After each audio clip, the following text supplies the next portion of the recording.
সবাইকে স্বাগত জানাচ্ছি প্রশ্নোত্তরে করোনা ভাইরাসে। আপনাদের সঙ্গে আজকে আমি আছি তাসনিমে জান্নাত অর্থী, এবং প্রতিদিনকার মতো আজকেও কিন্তু আমাদের সাথে একজন বিশেষজ্ঞ ডক্টর আছেন। তার সাথে পরিচয় করিয়ে দেওয়ার আগে আমি একটু দর্শকদেরকে জানিয়ে রাখতে চাই, স্ক্রিনে দেওয়া যে নাম্বারটি আছে সেই নাম্বারটিতে কল দিয়ে কিন্তু আপনি আপনার প্রয়োজনীয় পরামর্শ জেনে নিতে পারবেন। আমাদের সাথে আজকে আছেন ডক্টর সারাবান তহুরা, সহযোগী অধ্যাপক, বক্ষব্যাধি বিভাগ, ঢাকা শিশু হাসপাতাল। ম্যাম, আপনাকে স্বাগত জানাচ্ছি আমাদের আয়োজনে। আপনাকে স্বাগত এবং সবাইকে সুপ্রভাত। জি ম্যাম, গত 24 ঘন্টায় আমাদের কিন্তু করোনা ভাইরাসে আক্রান্ত হয়ে আমাদের পুরো দেশে মোট 38 জন মারা গেছেন। এটা কিন্তু গত 3 মাসের মধ্যে সর্বনিম্ন। এটা হচ্ছে আমাদের লাস্ট আপডেট। আপনার কাছে আসলে কি মনে হচ্ছে, পরিস্থিতি আসলে কোন দিকে যাচ্ছে?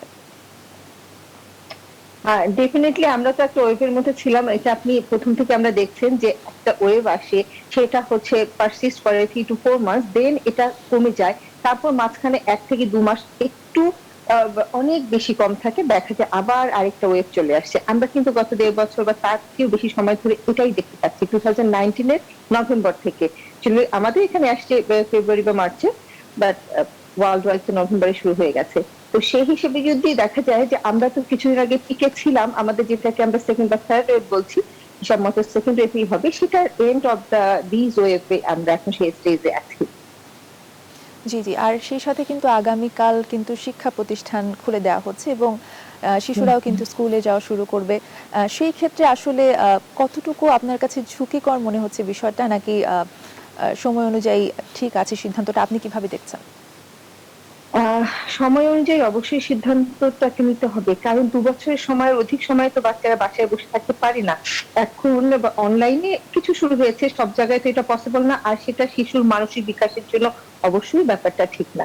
তো এখন যেটা হয়েছে সেটা কিন্তু সপ্তাহে 1 দিন করে বলছে, 1 দিন বা 2 দিন করে যেটা বলছে, এটা হচ্ছে অন ট্রায়ালে দেওয়া হয়েছে।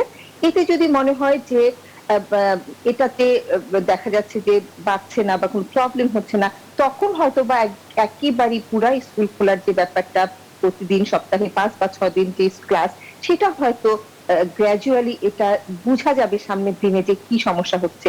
তবে আমার মনে হচ্ছে যে আমাদের তো ভ্যাকসিনের কভারেজ মোটামুটি একটা চলে আসছে, তো এই অবস্থায় খুলে দেওয়াটা আসলেই যৌক্তিক এবং সঙ্গত কারণে এটা খোলা উচিত। জি জি, আচ্ছা, টিকা নেওয়ার ব্যাপারে একটু কথা বলতে চাই। গবেষণায় কিন্তু দেখা গেছে যারা টিকা নিয়েছেন এবং যারা নেয়নি তাদের কিন্তু, স্পেশালি যারা নেয়নি তাদের কিন্তু মৃত্যু হার দেখা গেছে 10 গুণ বেশি। এই ক্ষেত্রে আসলে টিকা নেওয়ার প্রয়োজনীয়তা নিয়ে আপনি যদি কিছু বলেন, কারণ এখনো কিন্তু দেখা যাচ্ছে অনেকেই টিকা নেয়নি বা নেয়ারও হয়তো বা ইচ্ছা প্রকাশ করছে না, তাদের ক্ষেত্রে আপনি কি বলবেন? তাদের ক্ষেত্রে আমি বলবো যে একেবারে টিকা নেওয়াটা একদম ফরজ, এবং ফরজে আইন যেটাকে বলে সেটা এই মুহূর্তে। কারণ করোনা ভাইরাস, হ্যাঁ আপনি হয়তো অনেকেই বলতে পারেন যে যারা টিকা নিয়েছে তারাও তো অনেক আক্রান্ত হয়েছে, কিন্তু তাদের মৃত্যু হার এবং সিভিয়ারিটি তাদের কিন্তু কম হয়েছে। তাহলে আমাদের অবশ্যই এই মুহূর্তে আমাদের হচ্ছে দুটোই করোনা ভাইরাসের এগেইনস্টে আমাদের যুদ্ধ করার হাতিয়ার, একটা হচ্ছে টিকা, দুটা হচ্ছে যে মাস্ক। এই দুটো আমরা মেনটেন করলে মোটামুটি, আরো বোঝা যাচ্ছে না যে আরো কত বছর এটার মধ্যে আমাদের বসবাস করতে হবে, বাট আমরা যদি নর্মাল লাইফে ফিরে যেতে চাই, এই দুটো আমাদের মাস্ট।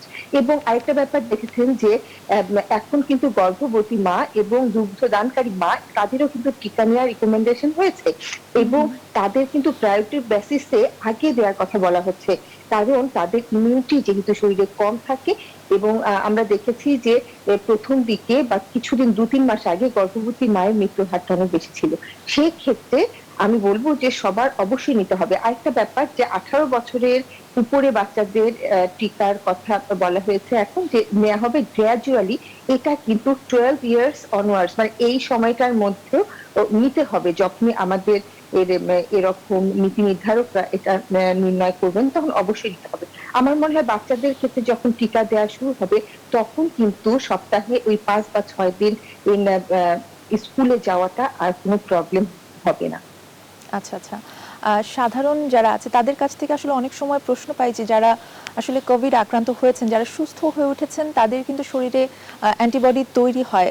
অনেকে প্রশ্ন করে যে সুস্থ হওয়ার কতদিন পর আসলে টিকাটা নেওয়া উচিত? আচ্ছা, এটা বলা হয় 28 দিন, মানে 1 মাস। আমার নেগেটিভ হয়ে যাওয়ার পরে 28 দিন পরে বা 1 মাস পরে আমি টিকা নিতে হবে। এবং তখন নেওয়া যাবে এবং রক্ত দেওয়া যাবে, সব কাজে অ্যাক্টিভিটিস নরমালি করা যাবে। আচ্ছা, ম্যাম আপনার কাছে একটু জানতে চাই যে বর্তমানে কিন্তু করোনার পাশাপাশি আরেকটা আতঙ্কের নাম হচ্ছে ডেঙ্গু।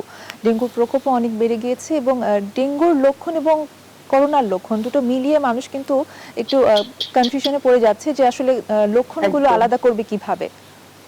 একদম। তো সেক্ষেত্রে এই মুহূর্তে বাচ্চাদের কথা, যেহেতু আমি বাচ্চাদের ডাক্তার, বাচ্চাদের ব্যাপারটা আমি প্রতিদিন আমি ডিল করছি। সেটা জি। হচ্ছে যে করোনা আমরা তো অনেকদিন ধরে করছি, কিন্তু বাচ্চারা আক্রান্ত হচ্ছে। ডেল্টা ভ্যারিয়েন্টে বাচ্চারা ফ্যামিলির বড়দের সাথে সমান হারে আক্রান্ত হয়েছে, কিন্তু তাদের কিন্তু ওই খারাপ মারাত্মক পর্যায়ে যায়নি বা হসপিটাল পর্যন্ত, মানে হসপিটালে ভর্তি হওয়া অবধি যেতে হয়নি। কিন্তু ডেঙ্গুর ক্ষেত্রে ব্যাপারটা একেবারেই আলাদা। ডেঙ্গুর ক্ষেত্রে বাচ্চারা কিন্তু বেশি আক্রান্ত হয় এবং তাদের বেশি খারাপ হয়ে যায়, তাদের হসপিটাল অ্যাডমিশন এবং স্যালাইন দেওয়াটা বেশি জরুরি হয়ে পড়ছে। সেক্ষেত্রে আমাদের বাবা মার প্রতি আমার একটা যেটা এবং অনুরোধ বলেন, পরামর্শ বলেন, সেটাই আপনার বাচ্চা যদি জ্বর হয়ে থাকে প্রথম 3 দিনের মধ্যে আপনি একটা রক্তের টেস্ট করিয়ে ফেলেন, একটা সিবিসি আর একটা হচ্ছে ডেঙ্গু NS1। ডেঙ্গু NS1টা কিন্তু চতুর্থ দিন থেকে আর পজিটিভ আসবে না এবং চতুর্থ দিন থেকে জ্বর চলে যাবে, কিন্তু সিভিয়ারিটিটা শুরু হয়, শকে চলে যায় বা খারাপ হয় হচ্ছে সেদিন থেকে। কাজেই বাবা মারা জ্বর চলে গেলেই ভাবে কি যে আমার বাচ্চা তো তাহলে রিস্ক ফ্রি হয়ে গেল, কিন্তু ডেঙ্গুর ক্ষেত্রে ব্যাপারটা একেবারেই না। যদি বাচ্চারা এখন জ্বরে আক্রান্ত হয়, বাসায় যদি কেউ করোনায় আক্রান্ত হয়ে থাকে, তাহলে অবশ্যই ডেঙ্গুর সাথে সাথে করোনার টেস্টটাও করিয়ে নিতে হবে। অবশ্যই। আচ্ছা, একজন ডেঙ্গু রোগী এবং একজন করোনা দুজন একজন মানুষ একই সাথে কি ডেঙ্গু এবং করোনায় দুটোতেই কি আক্রান্ত হতে পারে? আর যদি হ্যাঁ, আক্রান্ত হ্যাঁ, হয় তাহলে অবশ্যই। সেক্ষেত্রে কি করণীয়? অবশ্যই আক্রান্ত হতে পারে এবং আমারই পেশেন্ট গতকাল হচ্ছে যে ডেঙ্গু একদম NS1 পজিটিভ, সে ভর্তি হয়েছে। তারপর হচ্ছে ভর্তির সময় হচ্ছে আমাদের রুটিন কিছু স্ক্রিনিং এবং করোনা টেস্ট করতে হয়। ও কিন্তু গতকাল আসছে 24 ঘন্টার মধ্যে আসছে তার করোনা। তারপর কিন্তু তাকে আইসোলেশন নিয়ে যাওয়া হয়েছে এবং এখন কিন্তু ডেঙ্গু এবং করোনা দুটো একই সঙ্গে হচ্ছে। কারণ আপনি দেখেন করোনা রোগীর বাসার সবাই করোনা আক্রান্ত হয়েছে, সেও করোনা আক্রান্ত। বাট এই সময় হচ্ছে যে একটা আপনার অ্যাডিস মসকিউটো কোন একটা ডেঙ্গু আক্রান্ত রোগীর রক্ত খেয়ে আপনাকে কামড় দিল, তাহলে কিন্তু ব্যাপারটা এই যে আপনারও তখন ডেঙ্গু হবে। তাই এই সময়টা আরো মারাত্মক হয়ে যায় যখন ডেঙ্গু এবং করোনা একসঙ্গে কেউ আক্রান্ত হয়ে যায়, বড় এবং ছোট দুজনের ক্ষেত্রেই খুব মারাত্মক। আপনি প্রথমে একটা কোয়েশ্চেন করেছিলেন যে বোঝা যাবে কিভাবে যে এই করোনা না ডেঙ্গু। জি। তো জ্বর কিন্তু দুক্ষেত্রেই থাকবে, তবে ডেঙ্গুর জ্বরটা যেটা হয় একেবারে হাই রাইজ, একদম 103, 4, 5 পর্যন্ত উঠলে তার সঙ্গে প্রচন্ড হাত পা ব্যথা, মাথা ব্যথা, চোখ ব্যথা এরকম থাকতে পারে। সাধারণত ডেঙ্গু জ্বরে কাশি সর্দি কম হয়, যেটা করোনার আর জ্বরে, করোনা হলে যে জ্বরটা হচ্ছে তাদের তাদের সর্দি কাশি এটা বেশি থাকছে। তা এখন ডেল্টা ভ্যারিয়েন্টে অবশ্য তাদের মাথা ব্যথাও হয়, কিন্তু করোনা ডেঙ্গুর আর যে মাথা ব্যথাটা, চোখ ব্যথাটা, সেটা না প্রচন্ড সিভিয়ার এবং এই বাচ্চাগুলোর জ্বরটা কমতে চায় না এবং অ্যাব্রাপ্টলি ওরা খারাপ হয়ে যায়। 36-72 আওয়ার্স এর মধ্যে বাচ্চা শকে চলে যায় যদি অ্যাপ্রোপ্রিয়েট তার হাইড্রেশন বা আদার্স সাপোর্টিভ ম্যানেজমেন্ট গুলো না হয়। জি, জি। যদি আর কি একজন মানুষই দুটো রোগে আক্রান্ত হয় সেক্ষেত্রে আসলে করণীয় কি হতে পারে যদি একটু বলতেন? করণীয় হচ্ছে যে অবশ্যই হসপিটালে ভর্তি হতে হবে, কারণ করোনা রোগীর ক্ষেত্রে যাদের মরবিডিটি নাই, যে রিস্ক ফ্যাক্টর গুলো নাই, তাদের কিন্তু বাসায় থেকেও ট্রিটমেন্ট সম্ভব, এটা হয়ে আসছে এবং সবাই এভাবেই আমরা সুস্থ হচ্ছি। কিন্তু ডেঙ্গুর ব্যাপারটা আলাদা। ডেঙ্গুর ক্ষেত্রে চতুর্থ দিন থেকে হয় কি রক্তনালীর পারমিবিলিটিটা বেড়ে যায়, তখন শরীরে রক্তের মধ্যে যে জলীয় অংশটা সেটা বের হয়ে যায়, তখন কিন্তু সমস্যাগুলো হয়। প্ল্যাটিলেট যেটা কমে যায় এবং প্ল্যাটিলেট নিয়ে একটা প্রচন্ড রকম ভয় ভীতির ব্যাপার আছে জনমনে। সেটা হচ্ছে যে ওদের শুধু ডেঙ্গুর ক্ষেত্রে ভাবে কি আমার প্ল্যাটিলেট তো 1 লাখ, অসুবিধা নাই, প্ল্যাটিলেট হয়ে গেছে 30 লাখ, প্যানিক হয়ে যায়। অ্যাকচুয়ালি এখন যেটা গবেষণায় দেখা যাচ্ছে বা আমরা যে ট্রিটমেন্ট করছি, আমরা দেখছি যে প্ল্যাটিলেটের চেয়ে হেমাটোক্রিট মানে রক্তের যে ঘনত্বটা বেড়ে যাওয়া, এটার সঙ্গে কিন্তু ডেঙ্গু খারাপ এবং মর্টালিটি, যারা মারা যাচ্ছে বা আইসিইউতে ভর্তি হতে হচ্ছে, সমস্যা কিন্তু ওটার সাথে, মানে এই যে রক্ত থেকে পান জলীয় অংশটা বের হয়ে যাচ্ছে, তাহলে আমার ফ্লুইড থেরাপিটা এখানে অনেক বেশি ইম্পর্টেন্ট। এখন কিন্তু বলা হয় যে অনেক কম, যেমন 10,000-এর নিচে না গেলে কিন্তু প্ল্যাটিলেট ট্রান্সফিউশনের দরকার হচ্ছে না। আচ্ছা তো ম্যাম, আমরা আবারও ফিরবো, আমাদের সাথে একজন দর্শক আছে, আমরা একটু প্রশ্নটা নিয়ে আসি। দর্শক, আপনার নাম বলে প্রশ্নটি করুন। আসসালামু আলাইকুম। জি। আমার নাম মোহাম্মদ মোমেন, ঢাকা থেকে বলছিলাম। আমার তো একটু হার্টের পেশেন্ট, আমি কি টিকা দিতে পারবো? অ্যালার্জিরও ভাব আছে, আবার হার্টের রিং করানো আছে দুইটা। আচ্ছা, ধন্যবাদ এই প্রশ্নের জন্য। এই ধরনের প্রশ্ন আমরা ম্যাম, ওনার প্রতিনিয়তই হার্টের সমস্যা আছে, উনি টিকা দিতে পারবেন কিনা সেটা জিজ্ঞেস করেছেন। হ্যাঁ, আমি এই প্রশ্নের উত্তরটা সুন্দর একটু একটা নেব, প্রশ্ন। আরেকটা প্রশ্ন একটু নিয়ে নেই, আরেকজন দর্শক আছে। দর্শক, আপনার নামটা বলে প্রশ্নটি করুন। হ্যালো। হ্যালো, হ্যাঁ বলেন।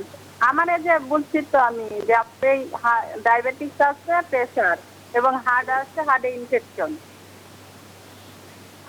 আমি কি টিকা নিতে পারবো? আচ্ছা ম্যাম, আপনাকে অনেক ধন্যবাদ। ম্যাম, দুজনের প্রশ্নই অনেকটা কাছাকাছি। একজনের হচ্ছে হার্টের সমস্যা আছে, আরেকজন বলছে তার ইনফেকশন আছে, ডায়াবেটিস আছে, প্রেশার আছে, তো টিকা নিতে পারবে কিনা। আচ্ছা, তো এনারাই কিন্তু টিকা নেওয়ার প্রথম ক্যান্ডিডেট। মানে ওই যে কিছুক্ষণ আগে বললাম না, করোনাতে রিস্ক ফ্যাক্টর, যাদের হার্ট ডিজিজ, বাচ্চাদের কম্পিউটার হার্ট ডিজিজ, বড়দের হচ্ছে অ্যাকোয়ার্ড হার্ট ডিজিজ, তারপর হচ্ছে যাদের অ্যাজমা কিংবা নানা প্রকার তারা বিভিন্ন সংক্রমণ মানে দীর্ঘমেয়াদী কিছু রোগে ভুগছে, তাদের শরীরে হচ্ছে ইমিউনিটি কম থাকে এবং তারা করোনা আক্রান্ত হলে কিন্তু সিভিয়ার হয়ে যায় এবং ক্লাসিকে তাদের আইসিইউ ভর্তি হতে হয়। তো সেক্ষেত্রে অবশ্যই অবশ্যই তাদের টিকা নিতে হবে। তবে ডায়াবেটিক্স এর কথা যদি বলি, টিকা নেওয়ার আগে আপনার ডায়াবেটিক্স পরীক্ষাটা করে নিতে হবে। ডায়াবেটিক্স তো কন্ট্রোল করে রাখার ব্যাপার।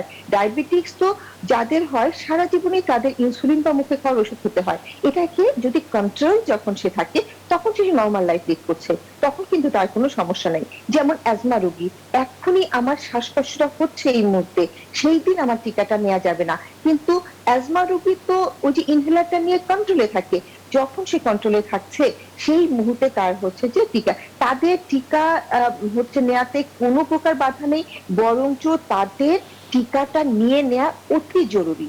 কিন্তু যখন যেমন আমার এলার্জি আছে, এই মুহূর্তে আমার সারা শরীর এলার্জিতে ফুলে গেছে, ঠিক সেই দিন কিন্তু আমার টিকাটা নেওয়া যাবে না, বাট আমাকে কন্ট্রোল করে ঔষধ খেয়ে তারপরে আমাকে টিকাটা নিতে হবে। আচ্ছা, আপনি যেমনটা বলছিলেন ডায়াবেটিস রোগীদের কথা, তাদের ক্ষেত্রেও হচ্ছে ডায়াবেটিসটা যখন কন্ট্রোলে আসবে তারপরে তারা অবশ্যই টিকা নিতে হবে, টিকা অবশ্যই নিতে টিকা হবে নিতে হবে। এবং তারা অগ্রাধিকার বেশি তাদের, মানে নিতেই হবে। আচ্ছা, আমরা ডেঙ্গুর বিষয়ে কথা বলছিলাম এবং ডেঙ্গুতে যে আক্রান্ত হচ্ছে শিশুরা, তাদের সংখ্যা কিন্তু এখন বেশি দেখা যাচ্ছে। আপনি ম্যাম বলেছিলেন যে ডেঙ্গুতে আক্রান্ত হওয়ার পরে আসলে কি করা উচিত এবং আক্রান্ত হওয়ার আগে অভিভাবকদেরকে আসলে যেসব সতর্কতা নেওয়া উচিত সেই বিষয়ে যদি একটু বলতেন, শিশুদেরকে কিভাবে আসলে সাবধানে রাখা যায়। শিশুদের ব্যাপার হচ্ছে জ্বর হওয়ার সাথে সাথে, সেটা ডেঙ্গু হোক, করোনা হোক বা যে কোনো ফ্লু হোক, সবার প্রথমেই কাজ হচ্ছে আমাকে ফ্লুইড ইনটেক বাড়িয়ে দিতে হবে। কারণ জ্বরের সঙ্গে প্রচুর পরিমাণে, কিন্তু নর্মাল একটা জ্বরে আমাদের শরীর থেকে কিন্তু জলীয় বাষ্প বের হয়ে যায়, পানিটা ডিহাইড্রেটেড হয়ে যায় এবং সেই সময় বাচ্চারা খেতে চায় না। তো এই সময় প্রচুর পরিমাণে লিকুইড, যেমন শুধু পানি না, পানি, জুস, তারপর হচ্ছে যে স্যুপ, মানে তরল জাতীয় খাবারগুলো বাড়িয়ে দিতে হবে। তারপর ডেঙ্গু টেস্ট করতে হবে, যদি ডেঙ্গু পজিটিভ হয়ে থাকে তাহলে অবশ্যই একজন ডক্টরের পরামর্শ নিতে হবে, কারণ সে কোন পজিশনে আছে, এখন কি মুখের পানি খাওয়াই যথেষ্ট নাকি আসলে স্যালাইন দিতে হবে, সেটা একজন ডক্টরই নির্ধারণ করতে পারবে। তবে মা হচ্ছে কিভাবে বুঝবে যে তার বাচ্চাকে এই মুহূর্তে হসপিটালে নেওয়া দরকার, মানে বাচ্চা শকে চলে যাচ্ছে, কিছু সিমটম আছে, সেগুলো অবশ্যই হচ্ছে মাকেই প্রথমে খেয়াল রাখতে হবে। 1 নম্বর কথা হচ্ছে বাচ্চার প্রচন্ড পেটে ব্যথা করছে, পেটের ব্যথা কোনো মতে ভালো হচ্ছে না, পেটটা ফুলে যাচ্ছে। 2 নম্বর হচ্ছে হঠাৎ করে মা দেখছে তার বাচ্চার শরীর ফ্যাকাশে হয়ে যাচ্ছে, মনে হচ্ছে যেন সাদা হয়ে যাচ্ছে, হাত পা ঠান্ডা হয়ে যাচ্ছে, কিংবা হঠাৎ করে তার কোনো অ্যাজমা, এলার্জি বা শ্বাসকষ্টের সমস্যা ছিল না, এই ডেঙ্গুটা হওয়ার পরে হঠাৎ করে তার শ্বাসকষ্ট বা কাশি শুরু হয়েছে। আরেকটা ব্যাপার যে রক্তক্ষরণ শুরু হয়েছে শরীরের যে কোনো জায়গায়, যেমন দাঁত ব্রাশ করতে যে যদি মনে হয় মাড়ি দিয়ে এক ফোঁটা রক্ত পড়েছে বা ইউরিনের কালারটা ঘন হয়ে গেছে, কিংবা বাচ্চাকে আপনার মনে হচ্ছে আপনি পানি খাওয়াচ্ছেন বাট ইউরিন আউটপুটটা কমে গেছে, যে গত 4-5 ঘন্টায় একবারও বাচ্চা ইউরিন পাস করে নাই, এবং বাচ্চার বিহেভিয়ার কিছু চেঞ্জ হচ্ছে। এক নম্বর হচ্ছে বাচ্চা খুব নেতিয়ে পড়ছে, ঝিমিয়ে পড়ছে, যেন মনে হচ্ছে দুর্বল হয়ে যাচ্ছে, জি কিংবা আপনার বাচ্চার ইরিটেবিলিটি ডেভেলপ করেছে, অতি অস্থিরতা করছে যদি, এবং কিছুই খেতে পারছে না, বমি করে দিচ্ছে। এই সাইনগুলো যদি থাকে, আপনার বাচ্চা যদি ডেঙ্গু আক্রান্ত হয়, তাহলে 1 মিনিটও দেরি করা যাবে না, নিকটস্থ হসপিটালে যেতে হবে। প্রবাবলি আপনার বাচ্চার এগুলো ডেঞ্জার সাইন, এবং এই বাচ্চাগুলো শকে চলে যায়। এই রকম অবস্থায় যদি এটা না মিনিটে মিনিটে, ঘন্টায় ঘন্টায় হিসাব, 1 মিনিট 1 ঘন্টা দেরিতে ট্রিটমেন্টের জন্য কিন্তু বাচ্চাদের জীবন সংশয় হতে পারে। জি জি, আমাদের সাথে আরো একজন দর্শক আছে। দর্শক, আপনার নাম বলে আপনার প্রশ্নটি করুন।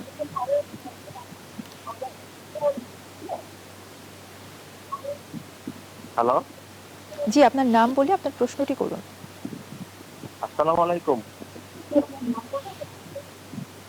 যে আমার নাম মোহাম্মদ সোহেল রানা। আমি জানতে চাচ্ছিলাম যে শরীরে মধ্যে অ্যালার্জি আছে আর ডায়াবেটিক্স এর রোগী, সে কি এখন করোনার টিকা নিতে পারবে না? আচ্ছা, এর উত্তরটা একটু আগেই দেওয়া হয়েছে। তারপরেও আমি একটু ম্যামকে বলতে চাই, আমাদের দর্শক জানতে চাচ্ছে তার অ্যালার্জি আছে এবং ডায়াবেটিস আছে, হ্যাঁ, টিকার নেওয়ার অবশ্যই ব্যাপারে। অবশ্যই তাদেরকে টিকা নিতে হবে। তবে আপনি তার আগে আপনার রক্তে গ্লুকোজের পরিমাণ কতটুকু সেটা একটু দেখে নিবেন। অবশ্যই কন্ট্রোলে, যেদিন আপনার টিকার ডেটটা পড়েছে তার আগ পর্যন্ত আপনি যদি ইনসুলিন নেন, ইনসুলিনটা চলবে, মুখের ওষুধটা চলবে, এবং এটা কন্ট্রোলে, খুব হাইপোগ্লাইসেমিয়া বা হাইপারগ্লাইসেমিয়া এই কন্ডিশনে নেওয়া যাবে না। সেই দিন অবশ্যই আপনাকে নর্মাল গ্লুকোজ লেভেলে থাকতে হবে। আর অ্যাজমা অ্যালার্জির কথা তো আগেই বলেছি। অ্যাকিউট এক্সাজারবেশন আজকেই আছে আমার শ্বাসকষ্ট, সেই মুহূর্তে নেওয়া যাবে না। বাট অবশ্যই অ্যাজমা রোগী যখন কন্ট্রোলে আছে, অ্যালার্জি রোগী কন্ট্রোলে আছে, সেই সময় আপনাকে নিতে হবে। তার আগ পর্যন্ত ঔষধগুলো, যেদিন আপনার টিকার ডেট পড়েছে সেদিন ঔষধগুলো তার আগে ঠিক মতো আপনি মেনটেন করে খান। তবে অবশ্যই ডায়াবেটিস রোগী, অ্যাজমা রোগী তাদের রিস্কে আছেন, কারণ এগুলো রিস্ক ফ্যাক্টর। করোনা ভাইরাস আক্রান্ত হলে তারা বেশি সিভিয়ার ক্লাসে চলে যায়। অবশ্যই আপনারা টিকা নিতে। ধন্যবাদ। আরো একটি কল আছে। দর্শক, আপনার নামটি বলে আপনার প্রশ্নটি করুন। আসসালামু আলাইকুম। ওয়ালাইকুম আসসালাম। আমি আতাউর রহমান রংপুর থেকে বলছি।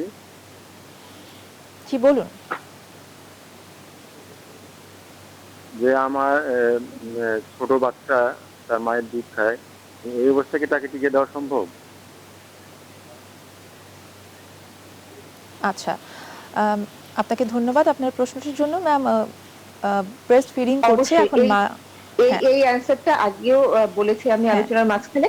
অবশ্যই এখন কিন্তু গর্ভবতী মা এবং ল্যাকটেটিং মাদার, সন্তানকে মাতৃদুগ্ধ পান করাচ্ছেন, অবশ্যই তারা টিকা নিতে পারবে। এবং এক্ষেত্রে আমি বলে রাখি যে সেক্ষেত্রে কিন্তু এটা খুব বাচ্চার জন্য ভালো, কারণ যে ইমিউনিটিটা মায়ের শরীরে তৈরি হবে সেটা কিন্তু বাচ্চার শরীরে চলে যাবে মায়ের মাধ্যমে। অবশ্যই অবশ্যই সেই টিকাটি। আচ্ছা, টিকা নেওয়ার ক্ষেত্রে ম্যাম অনেকেরই অনেক ধরনের চিন্তা আছে, দ্বিধা কাজ করছে যে টিকা একটা বেশি কার্যকর হবে নাকি অন্যটা বেশি কার্যকর হবে।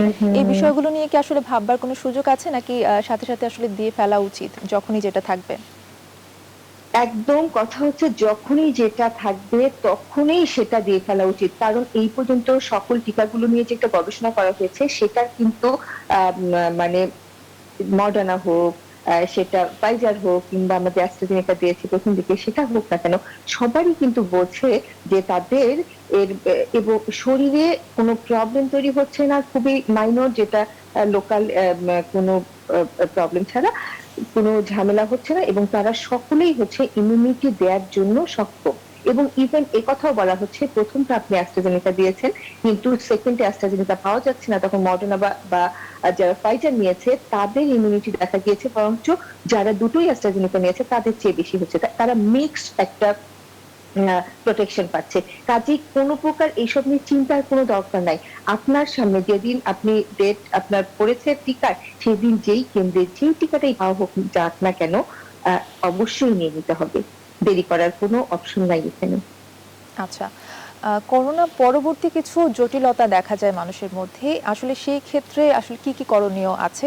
যেমন করোনার পরবর্তী সময়ে দেখা যায় যারা সুস্থ হয়ে ওঠে, পরে দেখা যায় তাদের অক্সিজেন সরবরাহ কমে যায়, বিভিন্নভাবে তারা অসুস্থ হয়ে পড়ে, সেই ক্ষেত্রে আসলে কি কি করণীয়?